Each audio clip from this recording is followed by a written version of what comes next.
Jesus യൂത്തിന്റെ വളർത്തച്ഛനായ father Abraham Pallivathukkal SJ നീറുന്ന ഓർമ്മയായി.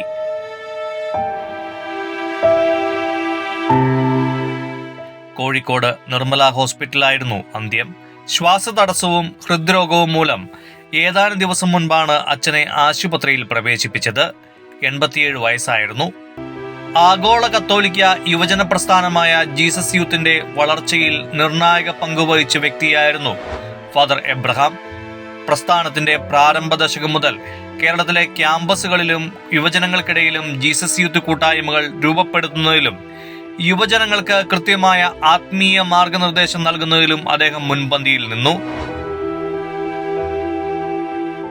ഈശോ സഭയുടെ കോഴിക്കോട് പ്രൊവിൻസിന്റെ കീഴിൽ വിവിധ പദവികൾ വഹിച്ചിട്ടുള്ള ഫാദർ പള്ളിവാതുക്കൽ സഭാസ്ഥാപനങ്ങളുടെ വളർച്ചയിലും ആത്മീയ നവീകരണത്തിലും നിർണായക പങ്കാണ് വഹിച്ചിട്ടുള്ളത്.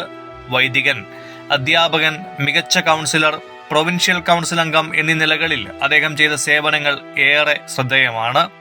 സമൂഹത്തിലെ പാർശ്വവൽക്കരിക്കപ്പെട്ടവരുടെ ഉന്നമനത്തിനായി ഈശോ സഭ നടപ്പിലാക്കിയ വിവിധ സാമൂഹിക പദ്ധതികൾക്ക് അദ്ദേഹം നേതൃത്വം നൽകിയിട്ടുണ്ട്.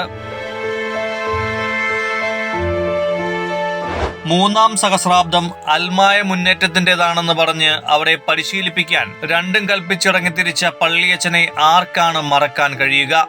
മഞ്ഞുപോലെ വെളുത്ത മുടിയും വെളുത്തൊരു നീളൻ കുപ്പായവുമിട്ട് നിറഞ്ഞു നിൽക്കുന്ന പുഞ്ചിരിയും കയ്യിലൊരു ബൈബിളുമായി തിരക്കിട്ട് നടന്നു നീങ്ങുന്ന അച്ഛന്റെ മുഖത്ത് സദാ തെളിയുന്നത് പിതൃസഹജമായ വാത്സല്യം. യുവജനങ്ങൾക്ക് എന്തുതന്നെ പ്രശ്നമുണ്ടെങ്കിലും അവിടെ അദ്ദേഹത്തിന്റെ സാന്നിധ്യമുണ്ടാകും. അവരുടെ പ്രശ്നം വ്യക്തിപരമോ സാമ്പത്തികമോ എന്താണെങ്കിലും അത് പരിഹരിക്കാൻ ഏതറ്റം വരെയും അദ്ദേഹം പോകും. ഉള്ളവന്റെ കയ്യിൽ നിന്നും അത് പണമാണെങ്കിലും സമയമാണെങ്കിലും അറിവാണെങ്കിലും ചോദിച്ചു മേടിച്ച് അർഹരായവർക്ക് സമ്മാനിക്കും. ശാസിക്കേണ്ടവരെ ശാസിക്കും, തിരുത്തേണ്ടവരെ തിരുത്തും. അച്ഛന്റെ സഹായം കൊണ്ട് അന്നമുണ്ട ജീസസ് യൂത്തും ഫുൾ ടൈമേഴ്സും എണ്ണമറ്റതാണ്. 40ഓളം രാജ്യങ്ങളിൽ പടർന്നു പന്തലിച്ചു നിൽക്കുന്ന ലക്ഷക്കണക്കിന് യുവജനങ്ങൾക്ക് ഇദ്ദേഹം ഒരു വളർത്തച്ഛൻ തന്നെയായിരുന്നു.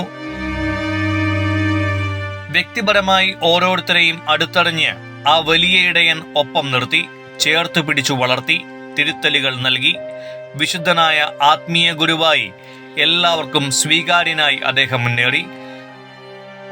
മനുഷ്യ സഹജമായ കുറവുകളെയും പോരായ്മകളെയും നികത്തുന്നത് പ്രാർത്ഥനയിലും ആത്മാവിൻ നിറവിലുമാണെന്ന് പറഞ്ഞ പള്ളിയച്ചൻ യൂത്തിനെ ധൈര്യപ്പെടുത്തി. വളരെ വിശാലമായ അനുഭവ സമ്പത്തും സുഹൃത്ത് ബന്ധവുമുള്ള അച്ഛന്റെ തണലിലാണ് മിഷൻ ചൈതന്യം നിറഞ്ഞ Jesus youth full timers family വളർന്നു വന്നത്. ചേട്ടാ ചേച്ചി എന്ന അഭിസംബോധന ചെയ്യാനും സഹോദര സ്നേഹവും കരുതലും പരസ്പരം കൈമാറാനും അദ്ദേഹത്തിന്റെ പിതൃവാത്സല്യം അവരെ പരിശീലിപ്പിച്ചു. ഫാദർ എബ്രഹാം പള്ളിവാതുക്കൽ പള്ളിയച്ചനായതും പ്രൊഫസർ ഡോക്ടർ എഡ്വേർഡ് എടയടത്ത് എഡ്ഡിച്ചേട്ടനായതും ബേബി ചാക്കോ ബേബിച്ചാനായതും പ്രൊഫസർ CC ആലീസുകുട്ടി ആലീസി ചേച്ചി ആയതും ആരും പറഞ്ഞു കൊടുത്തതല്ല, മറിച്ച് ഈ പിതാവിന്റെ സ്നേഹ സമീപനം കൊണ്ട് മാത്രമാണ്. ഫുൾ ടൈമേഴ്സ് അവരുടെ കോഓർഡിനേറ്ററെ ചാച്ചൻ എന്ന് വിളിക്കാൻ പ്രേരിപ്പിക്കുന്ന വികാരവും അദ്ദേഹം പകർന്നു നൽകിയ ഒരു കുടുംബമെന്ന സങ്കല്പത്തിൽ നിന്നാണ്. വാർദ്ധക്യ സഹജമായ രോഗങ്ങളും ക്ഷീണവും മൂലം ക്രൈസ്റ്റ് ഹാളിൽ വിശ്രമത്തിലായിരിക്കുമ്പോഴും അദ്ദേഹം സന്ദർശകർക്ക് എപ്പോഴും വാതിൽ തുറന്നു കൊടുത്തിരുന്നു. പ്രാർത്ഥനയ്ക്കെത്തുന്ന ഒരാളെ പോലും അച്ഛൻ നിരാശപ്പെടുത്തിയിട്ടില്ല.